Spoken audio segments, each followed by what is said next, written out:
राजस्थान के प्रमुख व्यक्तित्व का पार्ट 1 पढ़ने कर गया था, आधे घंटे का हो गया था, तो मैंने सोचा कि इसको 2 पार्टों में करने बेहतर होगा, ज़्यादा बड़ा फिर आप देखेंगे इतनी आपकी कंसिस्टेंसी रह पाती है। तो मैंने भी सोचा कि 2 पार्टों में से कर देते हैं, तो आधे से ज़्यादा पढ़ने कर दिए थे और ये छोटा सा पार्ट ही होगा अपने खास।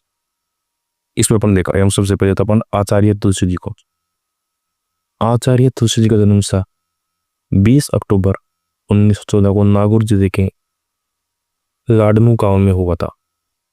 22 वर्ष की उम्र में 13 पंथ संघ इनको हेड बना दिया गया। 13 पंथ संघ, ये जो 13 पंथ है, इस 13 पंथ की जो शुरुआत की थी वो की थी बीकान जी ने। 13 पंथ के शुरुआत प्रवर्तक कौन है? बीकान जी है इनके प्रवर्तक। 1949 में आचार्य तुलसी ने अणुव्रत आंदोलन चलाया था, जो कि शुरू कहाँ से हुआ था? शुरू तो हुआ था ये चूरू से। ये शुरू चूरू से हुआ था। 1,00,000 किलोमीटर की इन्होंने यात्रा की थी आचार्य तुलसी जी ने जनमानस को जोड़ने के लिए, और 1,00,000 किलोमीटर की यात्रा की इन्होंने। और इनका संदेश था, इनका प्रमुख संदेश है इंसान पहले इंसान फिर हिंदू या मुसलमान। ये पढ़ने आचार्य तुलसी ये कई बार खुद चुके हैं। ये 13 अणुव्रत आंदोलन की शुरुआत किसने की? आचार्य तुलसी ने। ये भी दिमाग में रखना पड़ेगा, कितने किलोमीटर की? 1 किलोमीटर की यात्रा की थी। ये भी बिल्कुल रहना चाहिए। जो 22 वर्ष की उम्र में इन्होंने 22 वर्ष की उम्र में 13 पंथ के क्या बन गए थे? हेड बन गए थे। और 13 पंथ के प्रवर्तक कौन है? शुरुआती कौन किसने की है? बीकान जी ने की है। आचार्य नानेश मुनि की बात करें तो मेवाड़ के दाता गांव में इनका जन्म हुआ था। और मोतीलाल और श्रृंगारबाई के इनके माता पिता थे। मोती से क्या करते हैं? श्रृंगार करते हैं। तो इस प्रकार से लेने का मोतीलाल और श्रृंगार जी कहते हैं माता पिता थे। उसके अलावा बचपन का नाम देते हैं इनका गोवर्धन या नाना, बचपन का नाम। इसके अलावा ये भाई साहब योग सीखना चाहते थे, तो उन्होंने गुरु ढूंढ रहे थे इधर उधर।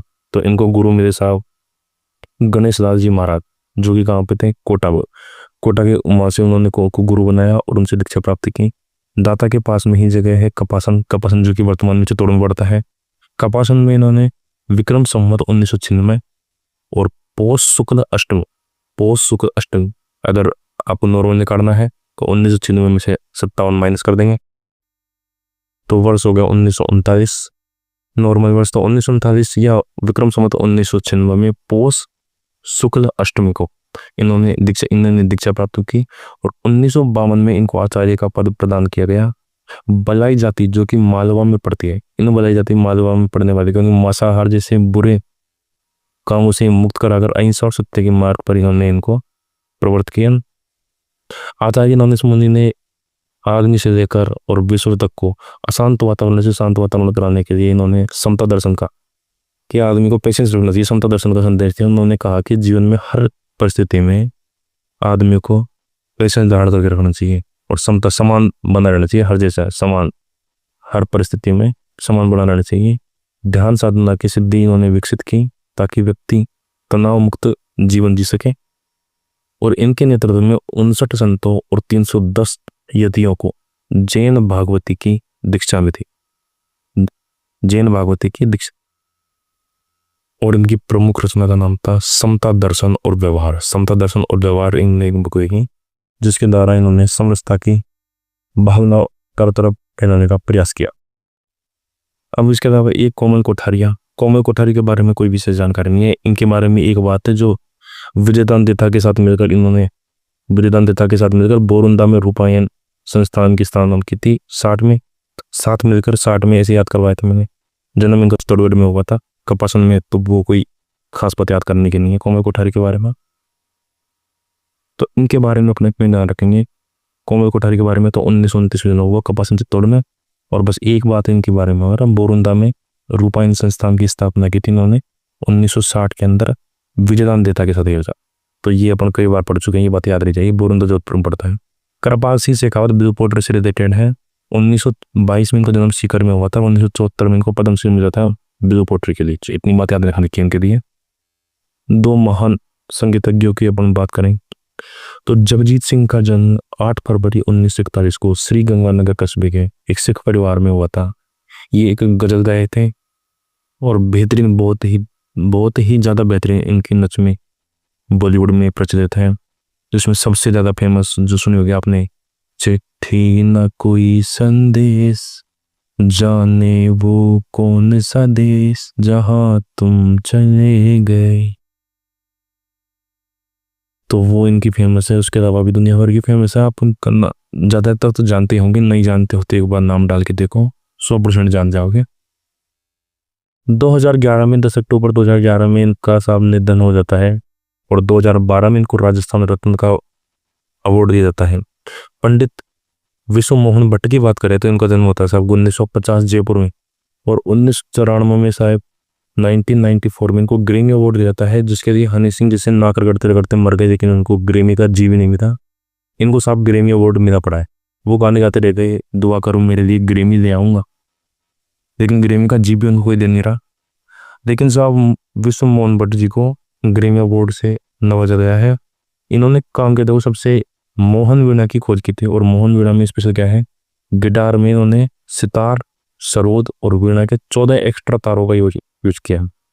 आरपीएससी के आज के हालात में ये भी पूछ सकते हैं कि कितने एक्स्ट्रा तारों का यूज किया, तो 14 एक्स्ट्रा तारों का इन्होंने यूज किया है, और एक्स्ट्रा तारों यूज करके इन्होंने बनाई है मोहन वीणा साहब। मोहन वीणा की खोज किसने की है? पंडित विश्व मोहन भट्ट ने, जो कि जयपुर से संबंधित है। और 1994 में इनको ग्रैमी अवार्ड मिला है। कपूर चंद कुलिस, इनका जन्म साहब 1926 में सोडा टॉक में हुआ था, 20 मार्च 1926 को। 1951 में उन्होंने पत्रकारिता की शुरुआत की, और 7 मार्च 1956 राजस्थान पत्रिका की इन्होंने शुरुआत कर दी, 7 मार्च 1956 को। उसके बाद में जब आपातकाल लगाया गया कांग्रेस की इंदिरा गांधी के द्वारा, उस टाइम पे इन्होंने राजस्थान के गाँव की यात्रा की, और गाँव में जो जनजीवन होता है और सामाजिक व्यवस्था किस प्रकार की होती है उसके ऊपर इन्होंने एक लेख लिखा। सामाजिक व्यवस्था पर पूरी श्रृंखला लिखी, डेली चल रहा था वो। मैं देखता चला गया, ये किस पर है? ग्रामीण जीवन पर आधारित है भाई साहब, इमरजेंसी के टाइम पर। और उसके बाद में इन्होंने पोलम पोल नाम से ढूंढाड़ी में रेगुलर कॉलम लिखते थे। पोलम पोल नाम से ढूंढाड़ी में कॉलम लिखा जाता था, किनके द्वारा? कपूर चंद कुलिस के द्वारा।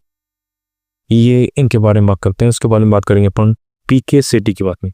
पीके सेठी को जयपुर फुट के जनक के रूप में जाना जाता है। सवाई मानसिंह चिकित्सालय में ये कार्यरत थे। सवाई मानसिंह चिकित्सालय में जो काम करने वाले थे रामचंद्र, उनकी हेल्प से इन्होंने 1969 में दिव्यांगों के लिए जयपुर फुट का विकास किया। तो 1969 में उन्होंने जयपुर फुट की खोज की, किसके साथ? रामचंद्र के साथ मिलकर, जो कि कहाँ पर काम करते थे? एसएमएस में, मतलब नकली पाँव बनाने का, एक तरीके से नकली। उसका नाम जयपुर फुट उन्होंने नाम दिया पीके सेठी। इसके लिए इनको वीसी राय अवार्ड मिला है, तो BC Roy award, Ramon Magsaysay award, Padma Shri award और रोटरी अवार्ड। रोटरी का पूरा नाम है Rotary International award for world understanding and peace, इतना बैंक का नाम है रोटरी अवार्ड का। तो ये इनको मिला था साहब। तो इस प्रकार से अपने सारे प्रमुख व्यक्तित्व जो राजस्थान की को दे रहे हैं, उन सभी के अपन ने बात की। इसके अलावा अगर आप ये पसंद करेंगे तो नई सीरीज भी अपन लेके आएंगे, जिसके अंदर जो किताबें नहीं दी हुई हैं एक्स्ट्रा है, जैसे कि जयनारायण व्यास, माणिक्यलाल वर्मा है, इनके द्वारा लिखी गई किताबें, इन्होंने किस किस संस्था की स्थापना की, उनके बारे में भी अपने एक वीडियो दिखाएंगे। तो अगर आपको अच्छा लगा हो तो जरूर सब्सक्राइब करें। बहुत बहुत धन्यवाद।